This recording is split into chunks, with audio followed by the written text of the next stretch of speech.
Добрый день, дорогие подписчики, зрители канала. Добрался я наконец до картошки. Вообще в этом году я не хотел этим заниматься. Думал, либо все засеять там овсом, рожью, либо, даже не знал, что доберусь. Думал просто засеять и все. Но по итогу все же надавала мне родня картошки, и с прошлого года остались. Думаю, надо, раз уж взялся, надо тянуть. Посею я только сейчас половину, у меня получается где-то метров 14 на 52-53, пускай там 55, но в конце для разворота мотоблока там оставим какое-то расстояние. Засею половину, где-то 25 метров, 25-26 метров в длину, и на всю ширину. Вполне мне этого хватит. Картошки в этом году съели мало. Как буду делать? В прошлом году картофелесажалка у меня с ней не срослось. Все советовали ВР-МЗ. Проблем, мол, с ней нету. В данном случае с моей, кому интересно, посмотрите, как она называется. Не срослось, и зря я там наращивал колечки, их наоборот надо было как-то подрезать. Руки не доходят, все время я отдаю стройке.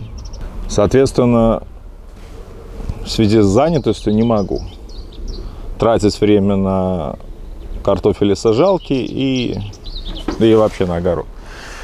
Садить буду, пройду фрезой, слегка нарежу окучниками, это с опережением рассказываю, нарежу окучниками борозно и натыкаю лунок на расстояние стопы примерно, сколько тут у меня, 30 сантиметров, и закрою опять либо граблями, либо теми же окучниками. В общем-то, вот такая посадка будет. В общем-то и все. Фреза классная штука. Много чего она... Да, они, кстати, сейчас подешевели. Возможно, если есть у кого-то возможность, можете покупать смело, потому что если у вас есть возможность ее купить, то покупайте, так как она достаточно часто применима и в формировании тех же грядок, чтобы земля пушнее была, и планировки даже земли. То есть у меня тропинку я делал, она у меня такая бугристая была, то все просто фрезой туда-назад прошел, подровнял, земля села, стала ровная тропинка, удобная. То есть взрыхлить, подровнять, тоже фреза работает. Так что фрезу советую. Окучники также вещь неплохая. Картофелесажалка, имейте в виду, такую, как у меня, не покупайте. Либо, если вы ее покупаете, сразу готовьтесь к переделкам, доработкам, и прочие моменты. Люди, которые писали в прошлом году, как-то ВР-МЗ, по-моему, так она называется, ее нахваливали, что сразу с нуля ее можно эксплуатировать. Ленточная картофелесажалка. По-моему, ленточная, или ременная, или ленточная. Я с ней не работал, не могу ничего сказать про нее, опираюсь только на отзывы зрителей. Так, вешаю фрезу по мотоблоку, что? Все отлично, клапана стучат, цокают в смысле. Цокают, я в одном из видео, я еще не выложил, наверное, его, это раньше выйдет, я рассуждал на тему цокающих клапанов. Как только я отрегулировал заводской тепловой зазор, ушел с него с 15, он был с завода 0,1-0,15, 0,1, соответственно, на впуске. У меня мотоблок стал мягче работать, и реально чувство, что он стал мощнее. То есть я уже не использую его на максимальном газу, а именно как-то там есть у меня отзывы, что прям, небо и земля. Не небо и земля, но стало лучше в 1,5 раза железно. Но появилось цоканье. И я к тому, что куда идти? Поджимать клапана, чтобы не цокали, но при этом возвращаться в старое стойло. Либо оставлять так, насколько вредоносно цоканье клапанов. Клапана цокают и на холодную, и на горячую. Разницы нет. Надо будет в последующем еще раз проверить зазоры. Я регулировал зазоры при плюс 10, даже при плюс 8. Сейчас, благо, весна прекрасная, правда суховатая, но тем не менее. Как, если кто помнит, 2017 год, у нас была весна, и весна теплая, а за лето 2 недели только не было дождя. Все остальное время лил. Буквально заезжаешь за Витебск, где-то вот еще какое-то расстояние, все. Солнышко, красота, тепло. А у нас 12, 13, 15, 17 градусов и дождь. Вот что значит Балтика. Балтийское море, которое формирует нам климат. Это как-то был комментарий к моему сварочному аппарату Solaris 227. Мол, никакой информации, мало характеристик, обзор, ну, как бы не удовлетворил клиента, так скажем, зрителя. В данном случае я скажу, что я показываю не сухие цифры, а свое личное впечатление о том или ином. В характеристике, если вам нужны цифры, заходите в интернет, там все есть. А что конкретно что конкретно люди некоторые хотят, прямо вот подробную информацию, без возни, без разговора, без впечатлений, а вот сухо, четко и по делу. Ну, блин, навалом каналов. Ребята, никаких проблем. Переходите, смотрите сухо, четко и все. А я же рассказываю просто, по сути, о жизни в этом моменте. С чем сталкиваюсь, какие трудности, ну и как вообще оно происходит. Без сухих цифр. Сажать буду картошку вдвоем. Я ему и верный помощник, который всегда со мной. Больше помощников не нашел.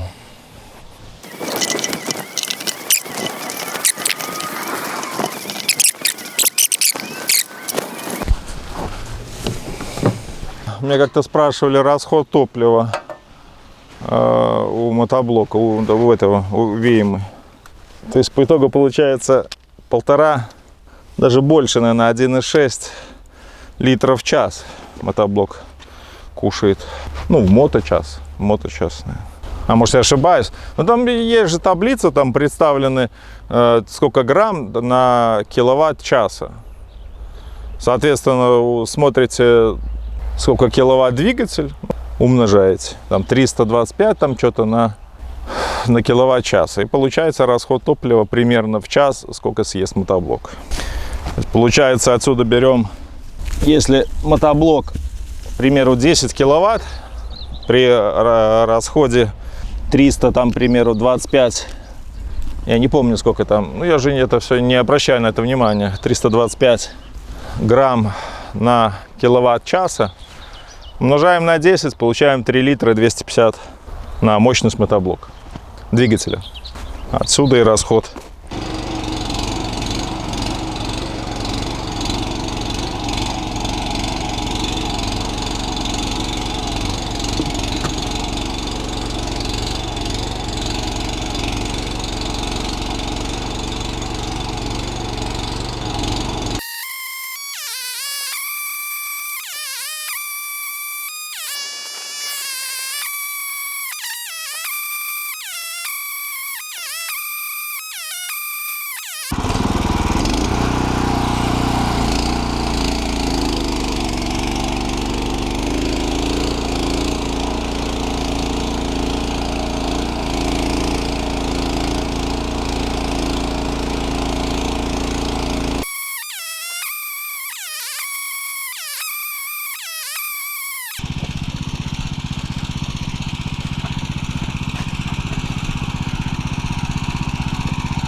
Так, ну что ж, первый этап пройден. Я уж не знаю, у кого там на 9-сильном мотоблоке фреза работает, потому что вот... Не, ну если только несколько раз прогонять.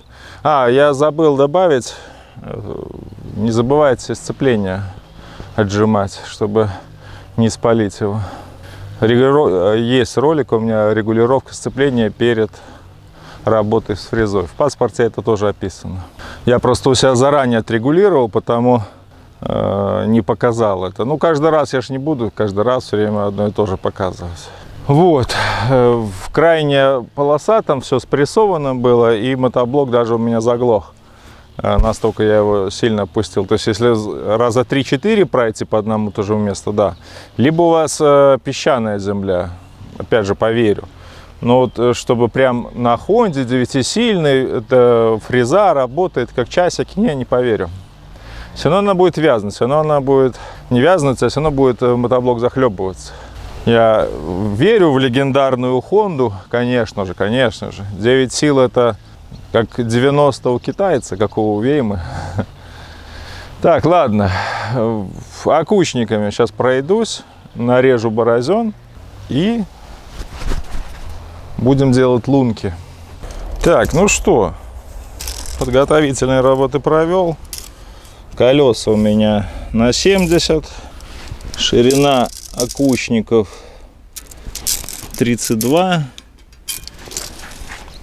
В принципе, может, попробую потом, может, уменьшить.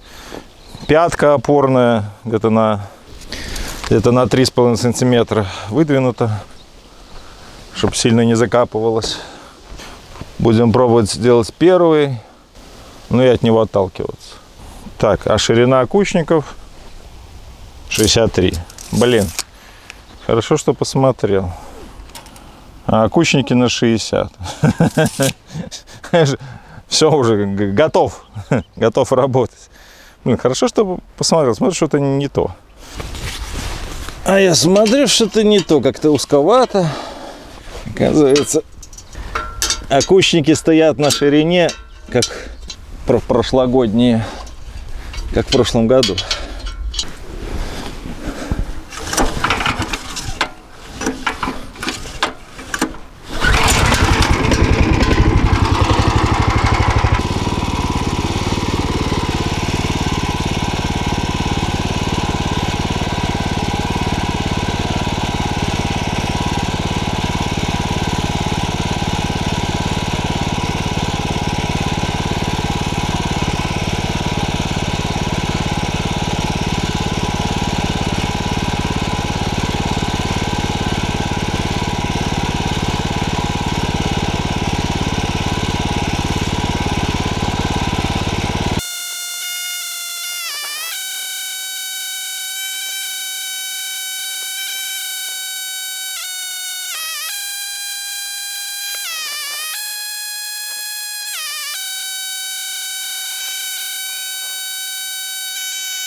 Итого, 19 борозен.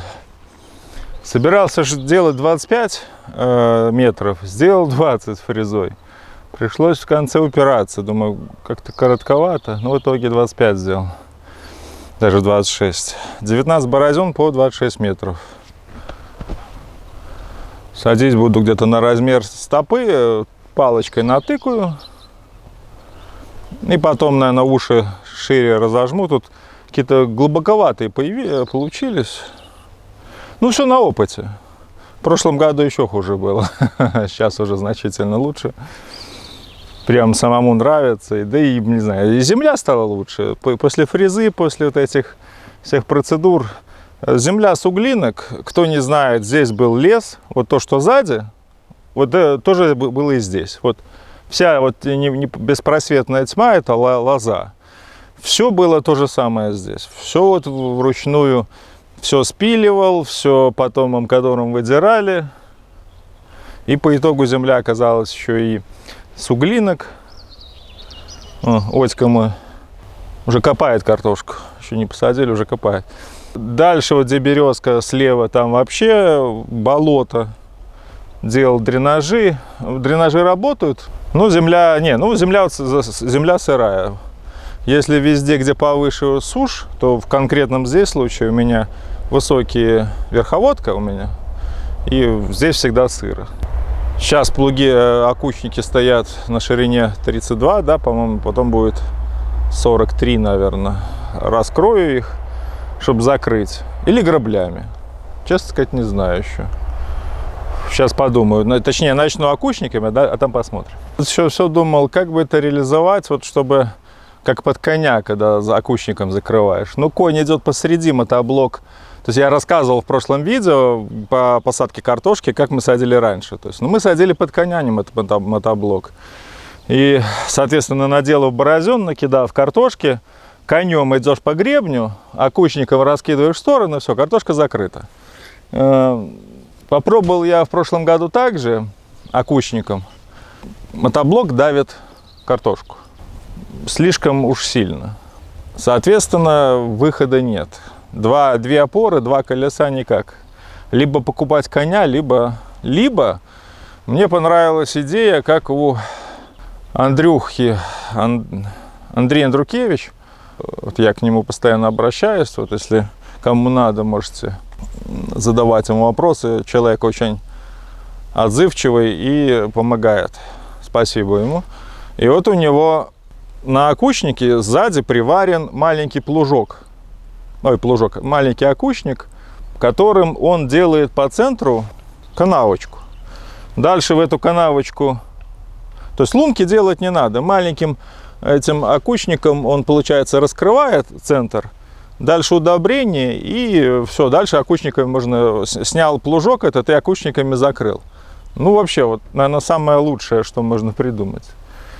Сажалки, все это хорошо, но просто и легко.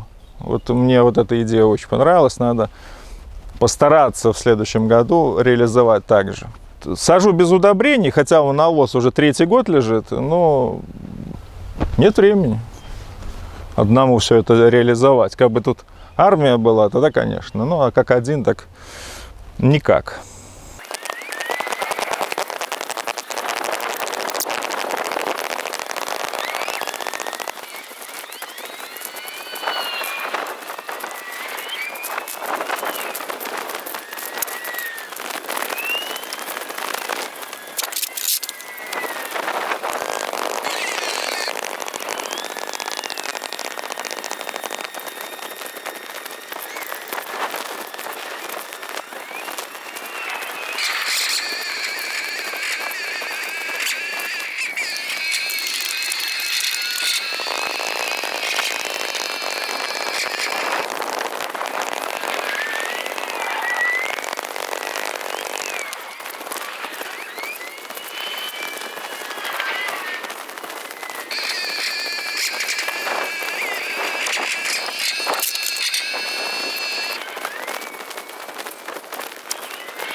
Разонравился мне этот способ. Поначалу было интересно, луночки делаешь, картошку закидываешь.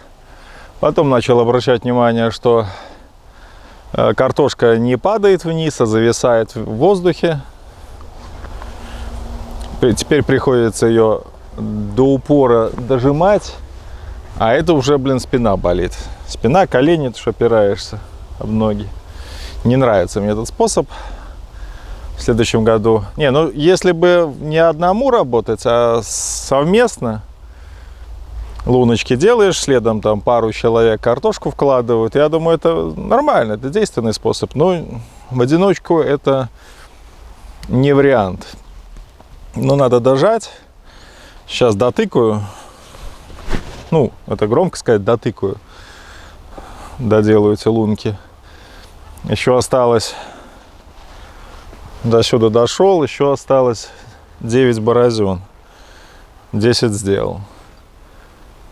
Крайне такое, как бы, ну, на спину нагрузка трудозатратно получается и время много поглощает. Ну, пока так.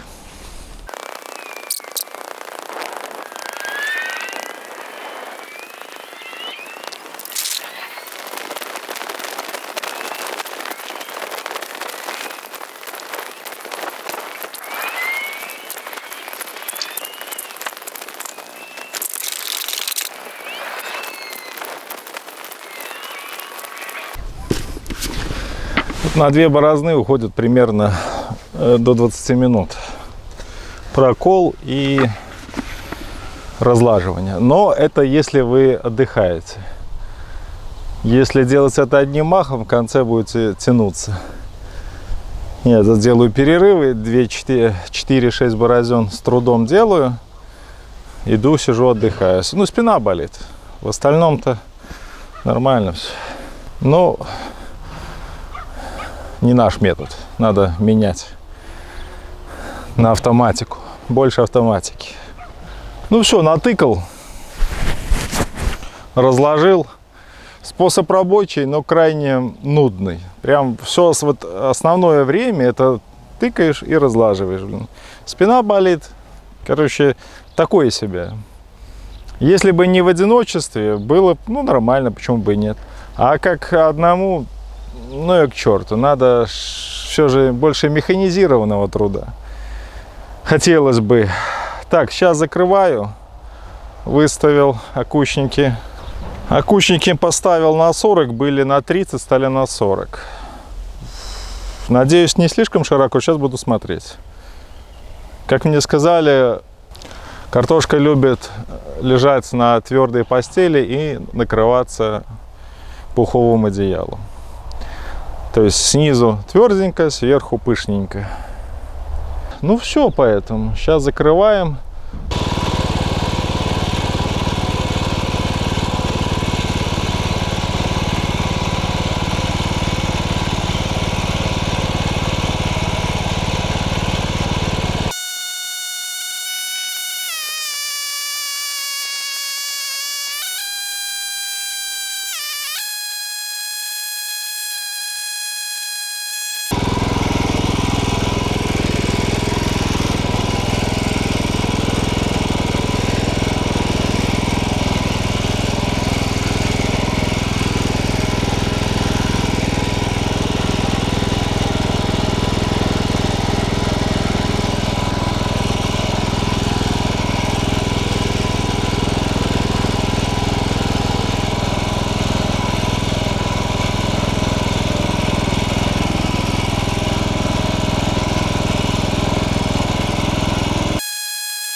Начал гонять на второй передаче, так как на первой не хватает разброса земли и как будто верх не закрывает. А на второй уже все хорошо.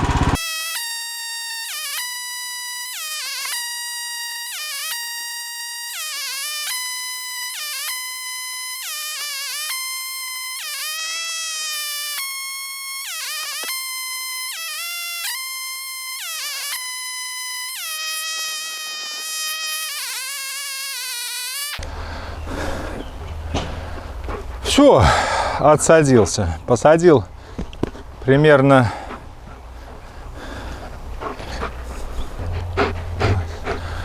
Посадил примерно 10 ведер. Длина 25-26, ширина 14, там 14-15, но получилось 19 борозен. Раз, два, три, четыре, пять, шесть, семь, восемь, девять, 10, 11, 12, 13, 14, 15, 16, 17, 17, 19. 19 борозен. Помощник помогал изо всех сил. Рушил мне грядки. Ну, как мог, так помогал. Сегодня 19 мая. Благо, наконец я отсадился. Посадил картошку. Упаковал ее в землю.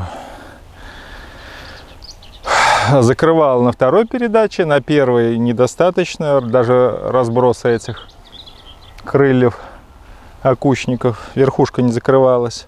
В общем-то, для пущего кайфа можно еще граблями чуть-чуть верхушки прикрыть самые, и все на это. В общем так, в этом году считаю, что посадка моя более удачная, чем в прошлом. В прошлом 3 дня отсаживался, но правда весь огород. Сейчас, конечно, задняя часть у меня не посажена, то есть всего 50 метров, посадил 26. Такое ощущение, что как будто большую половину посадил. Может, я там со счета сбился? Ну, неважно. Вот так вот. Так, какие допы? Какие советы или еще что-нибудь? Никаких. Работайте. Наверное, в последующем окучивании, скорее всего, надо будет окучники сдвигать, потому что даже на большом размахе... или хотя там же... Там, по-моему, надо не... да, там надо, наоборот, заужать. Заужать, потихонечку заужать надо. Все верно. Тогда, то есть, даже нет смысла их переставлять. Чтобы там просто землю... Не знаю, как насчет высоты. Высокие получились, невысокие. Ну, хотя какая разница.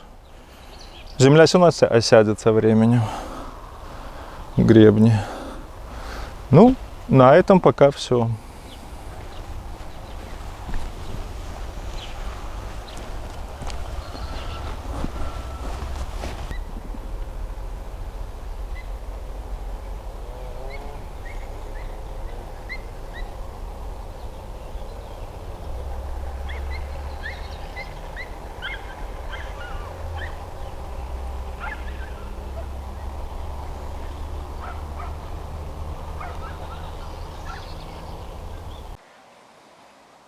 И после обработки граблями.